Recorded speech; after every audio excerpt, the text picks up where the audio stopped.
Good morning, Stuart. How are you? I'm doing good, but you know it's evening over here, Scott. How can you say good morning when you know it's evening? I do that just to goad you.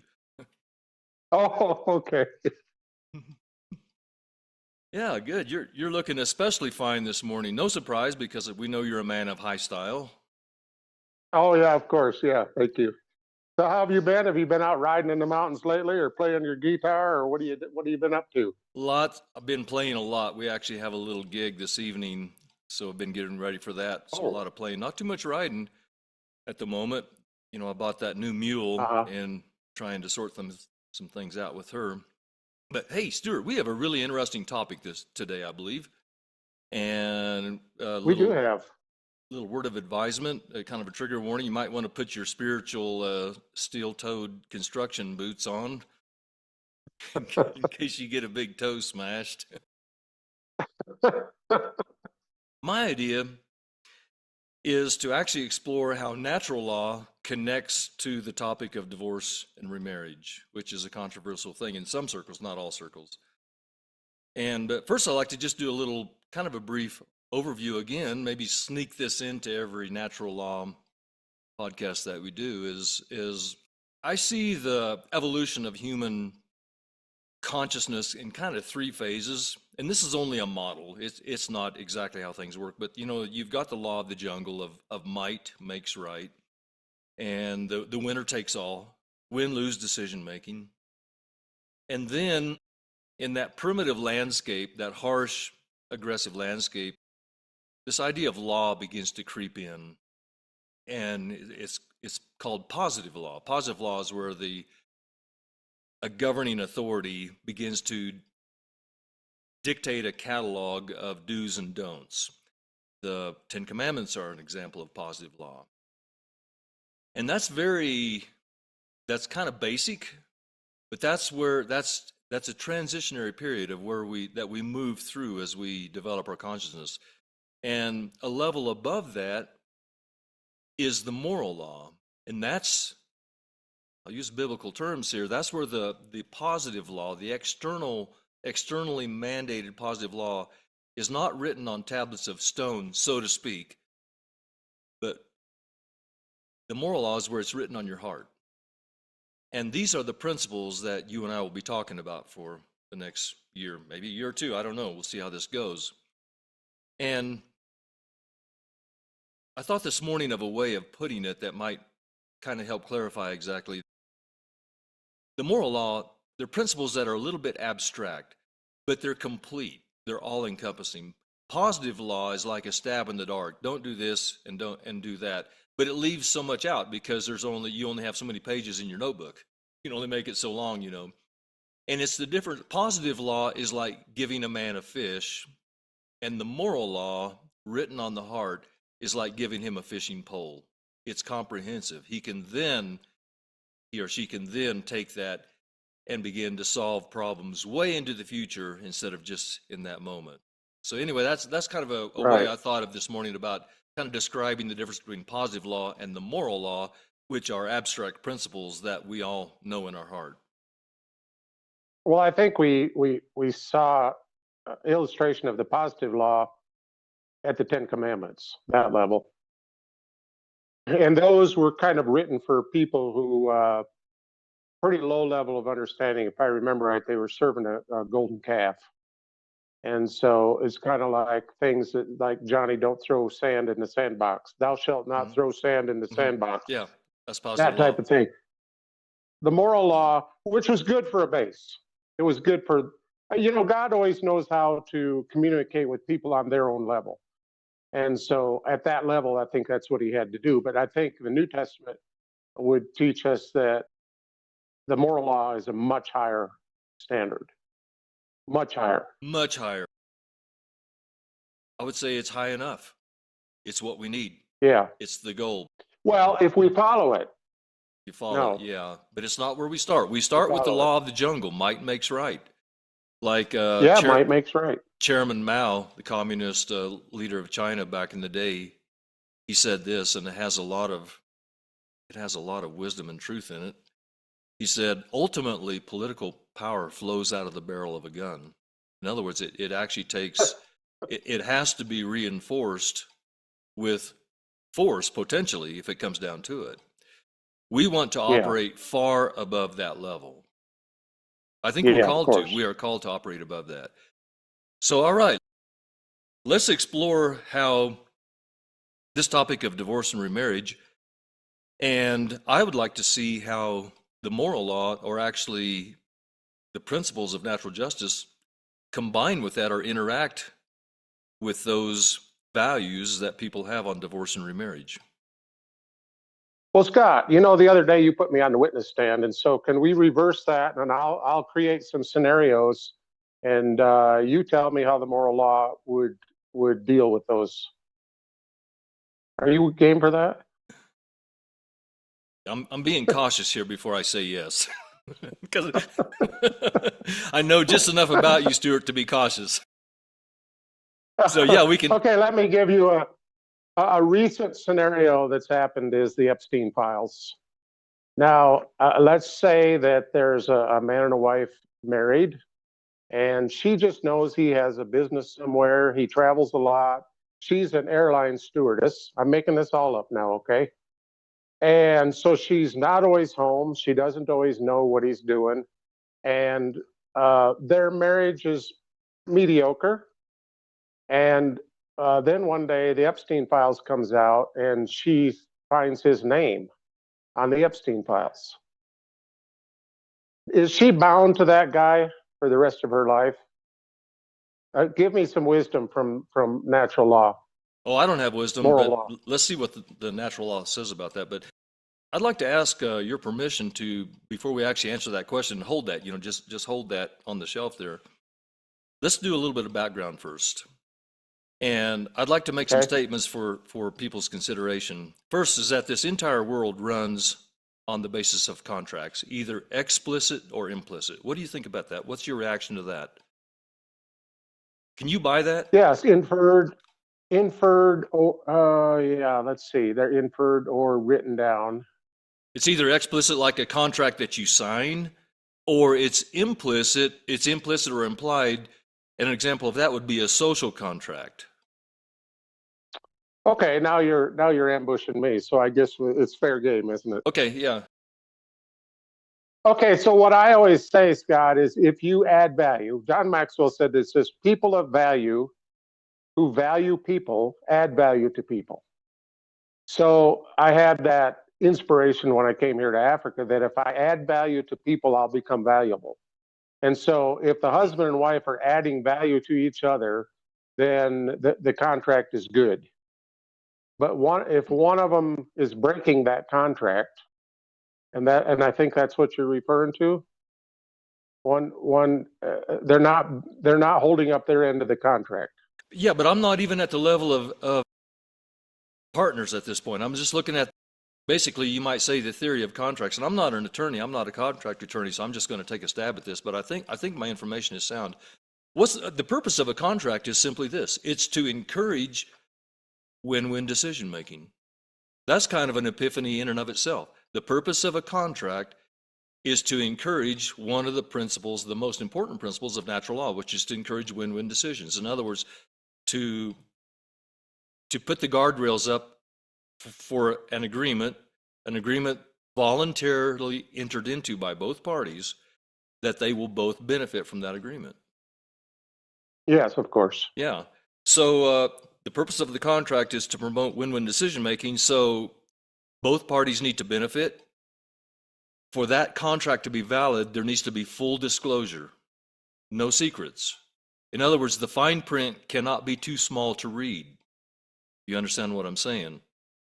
Both parties need to understand the terms of the contract. No surprises like, whoa, where did this come from? I didn't see this. Well, that was on page 39 in size 0.08 font, and I can't read it. So that's not valid. And if, in order for the contract to be null and void, only one party has to leave the contract, and then the other person is free of that contract. We're just talking the way contracts work. Does that make sense so far? Yes, of course, it makes sense. So then, if one party leaves the contract, without cause, then there's damages due. That's what a court would say. There's damages due. Yeah. You owe damages to the other party. So, how about marriage? Prove me wrong that that's not a contract. Convince me that these conditions that keep a contract valid don't apply to marriage. Okay, so yeah, from a religious viewpoint, would you say that the marriage vows are the contract? They are, yeah. So yeah, I mentioned there can be a verbal. There's written contracts where you actually sign and your signatures are notarized, are witnessed by a notary public, and then there's verbal contracts where you shake the hand of somebody and say, "This I will do." That's a valid contract. It's valid before God, anyway. And then there's even an even softer form, which is a social contract. And a social contract would be like when I come on Zoom in the morning here or in the evening for you, and I say, "Good morning, Stuart, how are you?" Or you go into the coffee shop and you meet somebody you know and you say, "Good morning, how's it going?" That's part of the social contract. It's an expectation. And Right. if you break that contract and just look at your friend and don't say good morning and kind of scowl at him or ignore him, there's a little bit of damage done. Yeah, sure. The social contract was broken. I'm going to maintain that this entire world runs on the basis of contracts. Okay. Either implied or explicit or implicit, or social contracts and every variation in between on the spectrum. Okay, that speaks into what one of my coaches told me. He said, you should be 100% okay with who you are before you seek a partner. He said, too many people have a void inside and they expect their partner to fill that void, and that's not fair. So he said there should be three things. There should be what's called requirements, and I think this could fall into the same category as contracts. Maybe you have three or four things that are very, very solid. You say, if you sleep with somebody else, the contract is broken. Mm-hmm. If you lie to me, the contract is broken. Then you have requests. And so your wife says, hey, Scott, will you go with me tonight to go shopping? Because I'm really tired from work. And you said, I don't much feel like it. I've had a long day. And she says, tell you what, so she can either agree to that. It's not a requirement. It's just a request. Or she can negotiate. She can say, I'll tell you what, Scott, if you will go, we'll stop at your favorite restaurant. And you say, hey, let me find my boots here. Mm-hmm. I'm going. Yeah. So that's kind of a contract idea: requirements, requests, and negotiation. Absolutely. So in my view, a marriage is just straight up a contract. And I maintain that we treat it shabbily. We treat it without any carefulness with our modern theologies and cultural values. And I think we need to go back to look at it as a contract, because we come together and we make promises and we sign off on those promises. And the judge, so to speak, or the minister or whoever oversees that. Now, what if one person leaves that contract without cause, and so damages are due? Here's a good question. Who are the damages due to? Are they due to the judge who oversaw the marriage, or are they due to the other party? Well, I would say the other party. Okay, but see, that's now we need the steel-toed boots on. Because in theology, the way people parse the Bible, for example, I'll talk about the Bible because I don't know anything about the Quran really, but the people feel that if they get divorced, they have sinned against God, that God is the one who's owed the damages. That's interesting to me. Yeah, no, I don't know if I can agree with that, Scott. Why? How is it a sin against? Well, I think people consider divorce and remarriage or divorce to be a sin, but a sin against who? The damages are due the partner, not the judge, so to speak, who witnessed the marriage, in this case, God. Yeah. And I think theology says that's a sin against God. And to the point where you can actually burn in the 666 Grill Master forever for doing something like that. That's kind of horrifying. So let's go back to my question. Supposing somebody has been completely unfaithful and harming innocents, the whole scope. So they're stuck with that person. They're either stuck with hell on earth or else hell in the afterlife. That's the theology. I think it is. And it's a theology I object to because it violates natural law, natural justice. It violates what we know is true in our heart. And so, for example, let's take a situation of unfaithfulness where one person. Well, first let's start at the beginning. This is the dragnet that gets maybe to a degree all of us. We marry. We're entering into a contract without full disclosure. In other words, what if we have secrets? That's the lack of full disclosure. See, with a legal contract, if you leave things out of the fine print, that would have been the substance of which would have been of such a nature that the other person would not have entered into the contract if they had known. That contract is null and void. So the lack of full disclosure is a big deal. So what if we enter into the marriage contract with our partner and we have secrets that would be horrifying to them if they had known? And if they had known, they would not have married us. We've already violated the terms of a contract. Right. But it's easy to do that. Think, okay, I'll kind of sweep this under the rug, keep this kind of quiet, and once we're together, once my partner has signed off on the contract, then it won't be easy to leave, and we've kind of got a hook in it. We've rounded them up. We've corralled them. That's super unethical. Yeah. Well, that leads me to another quote. And that quote says, the basis of every good relationship is trust. Without trust, there's no relationship. Or the currency. I think it says the currency. When you think of currency, you go to the market. If you have no currency, Scott, you don't do business. So full disclosure brings trust. Yes, of course. And lying, a straight up lie, supposing somebody, okay, it could be as simple as lying about your age. Supposing you meet somebody and you find out they're 25 and you're 40, and so you say, well, I'm a little older than you. Well, how much? Well, XYZ, whatever. But you don't say that you're 40. Yeah. You just maybe say, yeah, maybe like around 32 or so. I'm a little past 30. You violated contract law. That contract is null and void. It doesn't mean the other person has to throw away the contract. Now, the person who's been harmed, the person on the other end of this contract, they have an option. They have a decision to make. Do they want to fix things? Do they want to talk things out? Or do they want to end the contract? Right. Just because somebody has failed in the execution of their terms of the contract doesn't mean that you automatically walk away, and certainly not in a marriage. You've joined your life together. The two have become one, metaphorically anyway, maybe even more than metaphorically. And I mean, the tendrils of your lives have become intertangled, interwoven. It's not easy to pull that apart. So there's a huge motivation if one person fails in the contract to try to fix that and save the contract.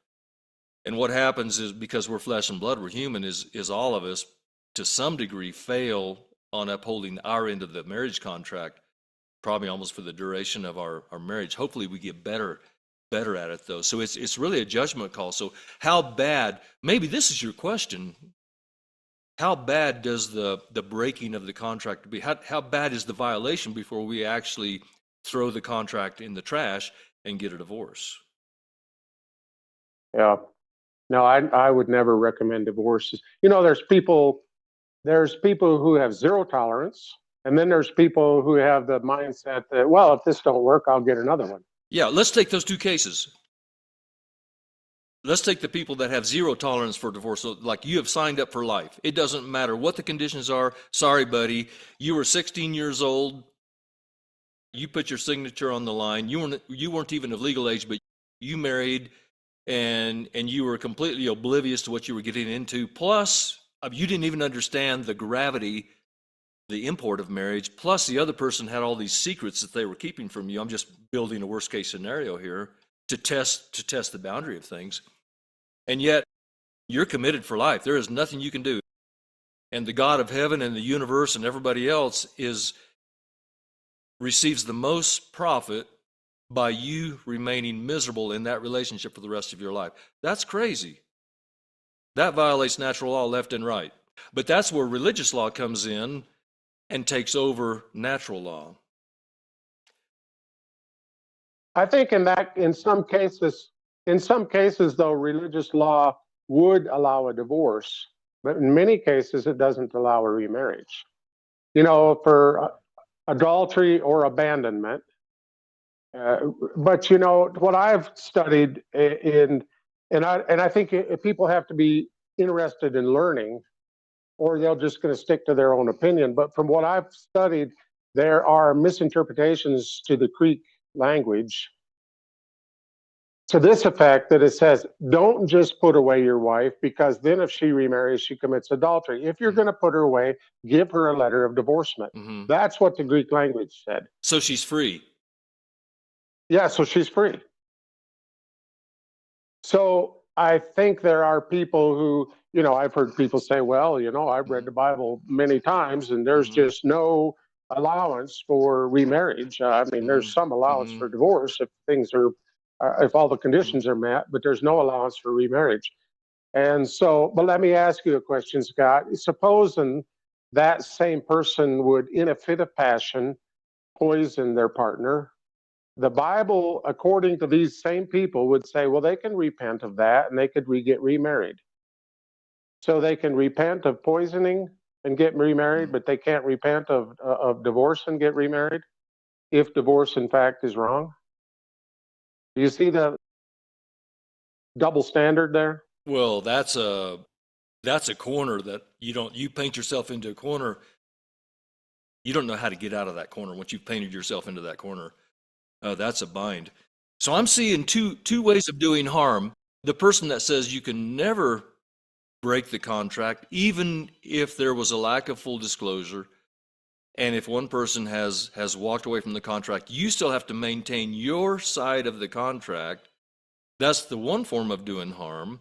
And the other form of doing harm, great harm, is you enter into a contract, a partnership with a person you're married, and after a couple of weeks, you say, oh, you know, this is the eat, pray, love movie scenario. I don't think I'm being quite as fulfilled as I could be. I want to go see a guru in India and find myself, and you walk away from that contract. You're doing great harm. The other person has invested something huge to be with you, and you're just walking away from it as if that's nothing. So there's two ways of doing harm: forcing it absolutely to the contract to never be void, or just treating it like it's nothing but just a piece of scrap paper. Both ways cause a lot of harm. And if there's children involved, Scott, it gets even much more difficult. That's a big factor. Let's say you have children, and your partner has violated the terms of the contract, the marriage contract. They've violated their promises left and right. Legally, before the law, you would have a right to walk. Well, actually, in states like Colorado, where I live, it's no fault divorce. You can walk away for any trivial, capricious reason if you want, which I don't agree with. But when the children are involved, this isn't harm to you. Yeah, you've been harmed by the other person not fulfilling their terms of the contract, but the children can be greatly harmed by you insisting upon your contractual rights and ending the marriage. So you have to consider that also. And that's Absolutely. a big factor. Yeah. I mean, if there was no children, maybe you would be totally justified in leaving the marriage. But if there's children, that's a whole nother level of harm being done. And maybe the best option, the least amount of harm being done, is for you to just try to make the best of what's left of your contract, of your marriage. Right. But you know, Scott, the sad thing is sometimes these same religious organizations that teach basically zero tolerance, then they take the authority upon themselves to separate a couple. And they expect that the couple's not going to get divorced. It's hard for me to fathom that one. The powers that be say it's better that you two separate, and then they take no responsibility for the outcome of that. And so that violates your win-win, also authority and responsibility, also double standards. It violates a lot of the natural law that we've discussed. Let me respond this way. The substance of the Constitution of the United States is not to grant power, it's to limit power, it's to constrain power. And I thought about this a lot also. The principles of justice that I'm speaking of, their essence, their substance also is to restrain power, not to grant it. So these religious authorities you're speaking of, this would be a great place to start putting some constraints on their power. Absolutely. But let's go back to the person who just takes the hard position of you can never get a divorce. It doesn't matter that one person has walked away from their contract. You alone have to fulfill your side of the contract with no response from the other side. Think about it if you went into a car dealer and bought a car. Okay, you have a buyer's agreement. You sign it. You give the money, they give the car. So you go back next week with the money and you hand them over the money. And they say, sorry, we don't have the car anymore. We sold it to somebody else. Well, according to some hardcore religious cultish type authorities, they would say, I'm sorry, you made an agreement. You signed your name. You still have to give them the money. They don't have to give you the car. You have to give them the money. You signed. You committed yourself. That's actually the way they treat the marriage contract, and that's incredible. So when I actually begin to view divorce and remarriage through the lens of contract law, or in other words, natural law, it was shocking to me to see how much violation was. And actually, I want to give a little full disclosure here. I'm with my second wife. And so I'm anticipating an argument. Well, you're just rationalizing and finding a path for yourself so you don't feel guilt. No, that's not true. Or whatever truth there would be in that maybe you could sniff out. Natural law speaks louder than all of that. Natural law is just what it is. It's non-negotiable. Contract law is what it is. It's non-negotiable. Well, I can make my confession too. I'm with my second wife too, Scott. So maybe people who don't want to learn could use that as an excuse and say these guys are just trying to justify what they've done. But I'm at peace. I'm at peace with where I'm at. It's not something I would recommend. No. No. The highest thing is to marry. I'm going to say the highest thing is to marry the sweetheart of your youth and stay with her all the way to the end and let that relationship mature. That is as good as it gets. That is the highest thing. And I think we are obligated and called to strive and work towards that. But we're flesh and blood, and we enter into these partnerships with a lack of full disclosure. There's secrets, and there's the people change. They change their minds, and they can become abusive, and the contract just begins to fall apart. But then religiously, we begin to think that somehow, let's say let me define a boundary condition. Two 18-year-olds come together, and they're not very wise. They don't have much life experience, and they marry, and they both have secrets potentially. And after they marry, just several weeks later, they discovered that what they thought was an enduring love was nothing but a momentary flicker of passion, and they're just a horribly bad fit. They're just miserable together. Let's just continue the thought experiment. Potentially down the road, they could meet somebody. Each one could meet another partner that would serve them well, that they could serve each other and be very happy and fulfilled together. Religious law would lean towards this idea that somehow for them to stay in that original misery, that the God of the Milky Way, like I like to say, is somehow served and pleased by that. I just don't think that's true. I think we have to examine these things. Yeah, and that's why we're here, Scott, is to discuss the topics that other people are afraid to discuss, And they can even use us. You can even use us as a springboard. You can talk to your friend and you can say, "Did you hear what those crazy guys were talking about?" Yeah. And you can use us. You can use us to start a conversation. We accuse ourselves. We're a little crazy. So anyway, well, I think we've kind of fleshed out some of the concepts of the idea of how the moral law or contract theory applies to marriage and divorce and all and that kind of thing. And I don't think we have to flesh out all the details. People can think those through for themselves. Well, I did want to say a couple more things, though. Suppose there is someone who takes a hard, fast rule that says you cannot divorce, or for sure you can't remarry and remain a Christian. Do you know what they've just done? They've set themselves up like a god. They have condemned hundreds and thousands of other people who read the Bible through a different interpretation and say, yes, we believe you can. And these people take the zero tolerance. They've set themselves up as a god of sorts. My way is better than your way.